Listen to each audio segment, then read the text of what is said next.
세 번째 발제자로 지금 소개받은 주권자정국회의 공동대표 정혜란입니다. 주권자정국회의 조금 생소하시죠? 우리 좌장께서도 그래서 처음 전국 주권자회의 뭐 하다가 뭐 이렇게 좀 하시던데, 주권자정국회의는 뭐 간단하게 해서 그렇습니다. 여러분들 이제 주권자는 유권자와 다르죠. 유권자는 투표할 수 있는 권리를 가진 사람이고, 사전에 따르면 주권자는 최고의 권력자입니다. 왕정에서는 왕이죠. 그렇죠? 우리나라 같으면 누구냐? 대통령? 절대로 아니죠. 국민이죠, 국민. 그러면 주권자정국회의는 전국의 국민이 모인 곳이냐? 뭐 사실 그렇지 않고, 그러면 이제 그런 거를 지향한다. 이렇게 봐주셨으면 좋겠습니다. 그래서 그런 시민사회 단체입니다.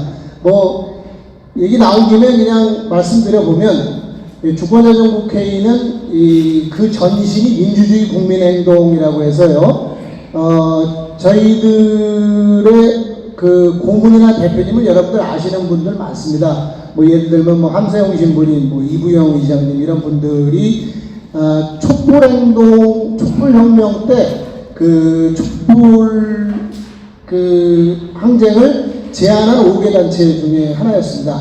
근데 이제 우리가 이거를 좀 참여민주주의, 직접민주주의로 우리가 좀 전환해보자 이렇게 하면서 주권자정국회의에서 이제 각 지역의 조직을 해나가고 있는 이런 상황이다. 이렇게 말씀드리겠습니다. 자, 그래서 오늘 제가 발제할 거는 이제 직접민주주의와 민주시민교육인데요. 직접민주주의 말하자면 이제 뭐 간주는 안 되겠죠. 지금 우리는 이제 대의민주주의잖아요. 그리고 우리에게 굉장히 아주 깊숙이 뿌리 박혀 있는 게 있습니다. 그건 뭐냐면은 선거 잘하면 된다. 우리가 불만을 얘기하면은 너무 왜 그 사람들 뽑았어? 그러니까 그러지. 그럼 4년 기다려, 5년 기다려 이런 거 아닙니까? 그런데 사실은 그렇지 않다. 사실은 우리가 그렇게 생각해서는 안 되고, 그래서 이제 직접민주주의라는 게 중요한데, 민주시민교육이 지금 아직도 상당히 부족합니다만 그래도 많이 사람들한테 이렇게 확대되고 있는데, 민주시민교육에서도 여전히 민주주의는 대의민주주의다. 이런 그 전제하에서 시작을 하는 것 같은 좀 안타까움이 있습니다. 그래서 제가 이런 이제 발제를 우리 안선희 의원께도 저는 이제 그 직접민주주의를 얘기하고 싶다 이런 걸 말씀을 드리고 그래서 주제로 삼았는데요. 우선 이제 직접민주주의가 요구되는 세 가지 상황이 있다. 지금이 굉장히 직접민주주의 요구되는 거다. 첫째가 우리가 촛불혁명을 했지만 그리고 정권교체를 했지만 사실은 지지부진하다. 민주개혁이. 그 이유는 뭐 각자 판단에 따라 다를 거예요. 정부가 잘못하고 있을 때도 있고 또는 야당이 발목 잡아서도 있고 또는 그런 변화가 필요하냐라고 하는 사람도 적지 않게 있죠, 우리나라에. 근데 아무튼 이제 이런 거에 대한 불만, 이런 것이 직접민주주의다. 이걸 우리가 뒤에서 다시 얘기하겠습니다만 간단하게 말씀드려보면 지금 국민들이 그 국가기관 중에서 불만 제1위 국회의원이에요, 국회. 국회의원 전혀 정정받는 사람이 아니죠. 지역에 오면 또 뭐 힘쓸 때는 그런지 몰라도 대부분의 사람들 국회의원 하면은 아주 뭐 좀 이상한 사람 생각을 합니다. 그렇게 되게끔 되어 있는 것이 바로 직접민주주의 요구되는 거고. 그 다음에 이제 자치와 분권의 진전인데, 우리가 이제 지금 자치하면 지방자치가 있고 주민자치가 있고 이거 좀 구분해서 생각해야죠. 자치라는 건 뭡니까? 스스로 다스린다는 건데, 지방자치 그러면 중앙에 대해서 지방이 스스로 다스린다는 것이죠. 그럼 주민자치는 뭐예요? 관에 대해서 민이 스스로를 다스린다. 이렇게 우리가 볼 수 있는데, 이 주민자치는 지방자치 발달과 함께 될 수밖에 없습니다. 그런데 우리가 지방자치, 사실은 여러분들 지방자치는 우리가 1952년도에 참 전쟁 중에 그때 뭐 부산 정치파동이 이런 게 나는 한심한 상황이었지만 그래도 진전력이 있었다면 지방자치가 실시되기 시작을 했고, 그리고 4.19혁명 이후에 제2공화국 때 상당히 꽃피웠습니다. 그러나 5.16에 의해서 지방자치가 사라졌죠. 지방자치가 사라지면서 우리 지금 현재 그 지방자치의 그게 굉장히 기형적입니다. 우리 지금 기초자치단체가 여기는 어디예요? 시흥시죠. 시흥시가 어떻게 기초자치단체가 됩니까? 예? 되면은 정왕동, 아니면 그거보다 더 적은 단위가 돼야죠. 그렇지 않습니까? 그러니까 시군구가 지방자치가 된 것은 이게 바로 이제 5.16 이후에 이렇게 된 거예요. 그 전에 읍면동장 선거했었습니다. 제2공화국 때요. 그런데 지방자치가 시군구가 돼버리면서 민하고 관하고 연결고리가 사라져버렸어요. 협치 말이 그런데 이거 복원되지 않으면 사실상 지방자치라는 게 허울일 수 있다. 이런 거 우리 한번 생각해 봐야 되고요. 그런데 이제 그런 우여곡절을 거치면서 이제 지방자치가 다시 이제 활성화되고 그 과정이 힘겨웠죠. 그러면서 이제 주민자치가 덩달아서 시작이 됩니다.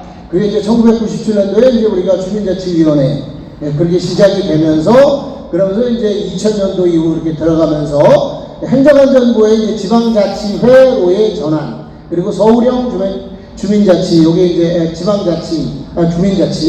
주민자치회 요게 이제 시범적으로 실시가 되고 이렇게 되는 과정이 있었죠. 근데 이제 여기서 분권이라고 했습니다만 또 직접 민주주의 하는 사람들은 분권이라는 말 안 좋아합니다. 분권이라는 말은 원래 국가가 갖고 있는 거를 중앙정부가 갖고 있는 걸 밑으로 이렇게 내려준다는 얘기인데 원래 마을에 있던 거를 위로 이렇게 가져갔던 거다. 그걸 다시 돌려주는 거다. 그래서 마을 원권 이렇게도 얘기를 하죠. 이제 여러분들 들으신 분도 아시는 분도 있겠습니다만 그걸 우리가 보충성의 원리라고 하는데 직접 민주주의에서는 뭐냐면은 동의는 동단위에서 할 수 있는 일은 동의한다. 이것이 부족할 때 또는 다른 동과의 관계일 때 또는 뭔가 동의하기에 힘이 벅찰 때 그럴 때 시 또는 이제 광역시의 구 이게 개입을 한다. 또 그 위가 더 개입을 하고 더 개입을 하고 이렇게 돼야 된다라는 것이 이제 보충성의 원리. 그래서 마을 원권 이렇게도 우리가 이야기를 합니다. 자, 그 다음에 이제 세계 직접 민주주의 흐름인데요. 여기 제가 쭉 적어놨습니다만 여기 보면은 뭐 다 알 겁니다. 이거 굳이 제가 설명 안 해도 되는 것이 이제 지금 지지부진한 민주개혁 여러 가지에서 실제로 문제가 상당히 많이 있죠. 그건 뭐 제가 다시 설명을 드리진 않겠습니다. 그런데 이제 세계 민주주의의 흐름을 우리가 보면은 요게 이제 학자들 또 활동가들에 의해서 소개되고 또 세계 직접 민주주의 대회 이런 게 이제 올해 같으면 이제 대만에서 열렸는데 그전 로마에서 열렸고 이렇게 하면서 이런 것들을 이제 목격하고 오면서 그러면서 이제 우리들한테 소개되고 이러고 있습니다. 스위스 이 란츠게마인드에서 한 거는 아마 보신 분도 많이 있을 거예요. 우리가 EBS를 비롯한 공영방송에서 스위스에서는 어떻게 직접 민주주의를 하나 이런 걸 이제 딱 보여주고 이렇게 합니다. 그런데 이제 굉장히 감동적이죠. 아주 높이 솟은 산 아래 마을에 사람들이 쫙 모여가지고 그래가지고 막 제안을 해요. 그러면 또 그게 안건이 돼서 그 자리에서 투표를 합니다. 제가 보기에 한 1000단 이상의 사람이 모였는데 막 그렇게 하고 그렇게 하는 것을 이제 봅니다. 제가 서울에서는 주민자치회의 교육을 조금 했어요. 그러면 그때 이제 그 동영상을 보여주는데 오늘 토론회가 어떨지 몰라서 제가 동영상 준비를 안 했습니다만 아마 보신 분도 많을 것 같아요. 그러면 사람들이 굉장히 좋아합니다. 감동하죠. 그리고 이제 우리가 주민자치회 하면 마을총회 같은 걸 해야 된다 이렇게 얘기를 해요. 그러니까 어떻습니까? 스위스는 저렇게 훌륭한데 참 우리나라 한심하죠. 이렇게 얘기하면 사람들이 그런 것 같다고 그래요. 근데 저는 그렇게 생각하지 않는다 이렇게 말씀을 드립니다. 왜 그러냐 하면 여러분들 우리나라가 그 민주공화국이라는 거를 처음으로 선포한 게 언제라고 아세요? 언제입니까? 잘못 알고 있는 사람 되게 많아요. 우리 교육이 그랬으니까 우리는 1945년도에 미국에 의해서 연합군에 의해서 해방되고 1948년에 대한민국이 세워지면서 그러니까 민주주의 훈련도 못 받았고 고무신짝 하나의 막걸리 한 통에 투표권을 파는 그런 한심한 사람들이었다. 그런가요? 아닙니다. 우리나라 민주공화국 처음 선포한 게 1919년입니다. 1919년 뭐죠? 올해 100년 된 해죠. 3.1 만세운동, 3.1혁명, 그리고 대한민국 임시정부의 임시현장에서 민주공화국임을 선포합니다. 뭐 조상들이 잘나서 그런지 몰라도 일찍 그 민주주의를 했던 그러한 서유럽의 몇 개 나라, 미국 같은 나라를 제외하고 식민지 치하였던 나라에서 왕정을 복구하는 게 아니라 민주공화국을 선포한 나라 거의 없어요. 우리 민족이 대단한 겁니다. 그리고 스위스 굉장히 우리가 부러워할 수도 있어요. 민주주의로는. 그럼 스위스 어떤 나라입니까? 중립국이죠. 우리는 어떤 나라예요? 우리나라는 세계의 4대 강국이 둘러싸여 있는, 분단되어 있는 나라입니다. 이 상황을 뚫고 우리가 지금 이런 토론회를 한다는 것 자체도 우리의 여기 앉아 계신 여러분들 모두의 굉장한 노력하에서 이루어진 거예요. 스스로 비하할 필요가 없다. 저는 이렇게 생각을 합니다. 그래서 그런 거 하에서 우리가 지금 이 단계에서는 한 단계 더 나아가려면 바로 직접민주주의를 우리가 해야 되는데, 그러면 직접민주주의 반대 뭡니까? 대의민주주의죠. 대의민주주의. 우리 대표를 뽑는 거예요. 대의민주주의의 한계가 상당히 노정이 되어 있습니다. 지금. 그렇죠. 아까도 말씀드렸습니다만 입법부에 대해서 굉장히 불만이 많아요. 사람들이. 그런데 요즘 어느 방송에서 그런가 합니다. 법이 없다 뭐 이런 그게 있더라고요. 프로가 있는데 그거 상당히 그냥 재밌게 보는데, 예를 들어서 우리가 지금 아주 사소한 걸로 전자담배가 굉장히 해로운데 전자담배를 규제할 법이 없어요. 왜 법이 없어요? 국회가 안 만드니까. 국회가 그런 거 신경 안 써요. 자기들 지금 막 자기들 이익을 위해서만 눈독이 시뻘겋게 돼 있죠. 국회 자기 세비 올리는 데는 굉장히 확 적극적이죠. 그러나 정말 국민들 일상생활에 필요한 여러 가지 법에 대해서 국회는 거의 지금 신경 쓰지 않습니다. 자, 이런 상황인데, 그런데 옛날하고 달리 또 통신이 굉장히 발달해 있습니다. 지금 SNS 통해서 우리 사실 사소하게 친구들끼리, 가족들끼리, 친척들끼리 투표도 하잖아요. SNS 통해서. 그죠? 예, 단톡방 이런 데서 하고 그럽니다. 통신의 발달 때문에 직접민주주의 조건은 상당히 무르익었습니다. 그러나 이게 대의민주주의를 직접민주주의로 바꾸자. 어떤 사람들은 그래서 굉장히 위험한 거로 생각하는데 전혀 그렇지 않습니다. 직접민주주의를 대의민주주의로 바꿀 수도 없고, 대의민주주의를 직접민주주의로 바꿀 수도 없고, 바람직 같지도 않죠, 그런 거는. 그래서 대의민주주의를 대체한다기보다 보완하면서 조화를 이루어야 하는데, 현재는 직접민주주의를 확대 강화해야 한다. 확대 강화하기 위한 핵심이 뭐냐? 첫째, 국민소환제입니다. 지금 지방자치단체나 지방의회에서 소환제가 되죠. 현실적으로 굉장히 어렵지만 국회의원은 안 되죠. 왜? 국회의원이 그런 걸 안 만드니까 이렇게 되어 있습니다. 그래서 국회의원들 소환해야 됩니다. 당연히 소환해야 됩니다. 그래서 그리고 국민발안제, 아까 스위스에도 들었습니다만 국회의원들이 안 만들면 국민들이 만들어야 돼요. 법을 만들고, 그리고 이런 법은 폐기해야 된다면 폐기해야 됩니다. 국민발안제. 그 다음에 읍면동자치인데, 읍면동자치에서는 핵심이 결국 뭐냐? 읍면동장을 직접 선출해야 됩니다.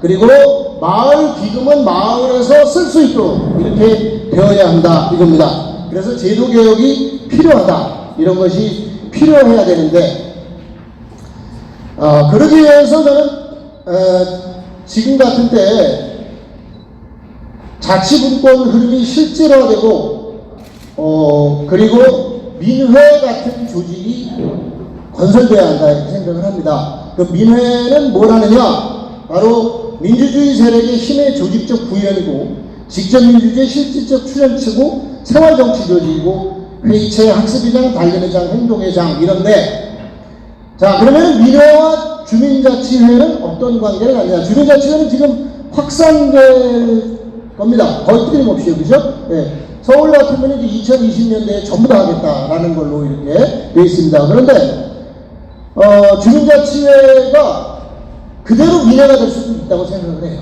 주민자치회가 정말 민회 뜻에 의해서 움직이면.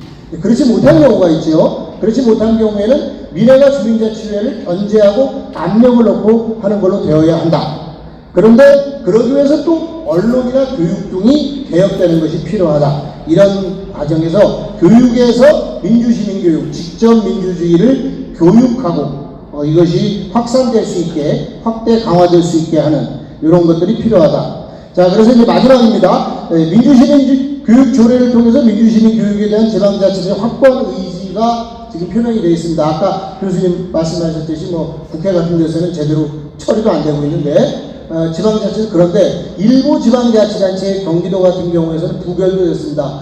상당히 안타깝게 생각을 하는데 그 왜 부결되는지 참 이해하기가 힘든데 부결이 됐어요. 예, 그런데 이런 경우도 있었지만 현재로서는 상당히 많은 지방자치단체가 그러고 있는 상황이라고 볼 수 있고요. 그 다음에 주민자치위원회가 주민자치회로 전환되는 과정에서 주민자치교육이 필수 과정화 되기 때문에 그 과정에서 이 민주시민교육이 적극적으로 결합이 되어야 되고 직접민주주의가 교육되어야 한다. 이렇게 생각을 합니다. 그리고 주민자치에 대한 주민들 관심이 불균형하기 때문에도 더욱이 그러하다. 그래서 민주시민교육이 많이 확산되었으나 아까도 말씀드렸습니다만 개인민주주의에 국한되는 경우가 많아서 직접민주주의에 대한 학습이 절실히 요구된다. 이렇게 생각을 합니다. 예, 이상 마치겠습니다.